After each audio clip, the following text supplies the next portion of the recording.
শেখ হাসিনার মতো।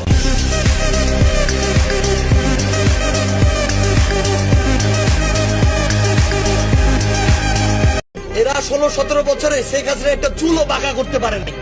আজকে সব সৈনিক একদম খাড়ায় গেছে, এক একজন সবগুলো চুল খাড়ায় গেছে। এখন পারলে শেখ হাসিনাকে সরাইতি, তখন তো এক একটা ধান খেতে লুকায় ছিলি, ট্রাকটা সরাইতে পারিস নাই।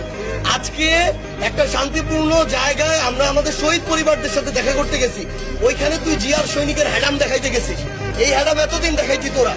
ছাত্রদলকে যদি এভাবে সন্ত্রাসী পেটুয়া বাহিনী হিসেবে ব্যবহার করতে চায়, যদি তার দলকে তারেক রহমান কন্ট্রোল না করতে পারে, তাহলে বলুক যে আমি সন্ত্রাসী বাহিনী, সন্ত্রাসী ক্যাডার পাল্টেছি, ছাত্রদল আমার সন্ত্রাসী ক্যাডার, তারা হামলা করবে, আপনারা আপনাদের মতো রাজনীতি করেন, তাহলে আমরা আমাদের মতো রাজনীতি করব। কিন্তু এইভাবে উপরে উপরে ভালোর ভান ধরে ভিতরে ভিতরে এই ধরনের ছাত্রলীগ যে মানে যেভাবে বেপরোয়া ছিল, সন্ত্রাসী বাহিনী ছিল, একইভাবে ছাত্রদলকে তারেক রহমান পরিচালনা করতেছে। আপনারা দেখছেন আমাদের এক ভাই আলিফ, 18 বছর একটা ছেলে, চোখটা রড দিয়ে আঘাত করে চোখটা পর্যন্ত নষ্ট করে দিছে।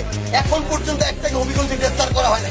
তাহলে এই পুলিশ হইলো এখন বাংলাদেশের পুলিশ না, এটা হচ্ছে তারেক রহমানের পেটুয়া পুলিশ। এখানেও ওই পুলিশের ওই একই ভূমিকা।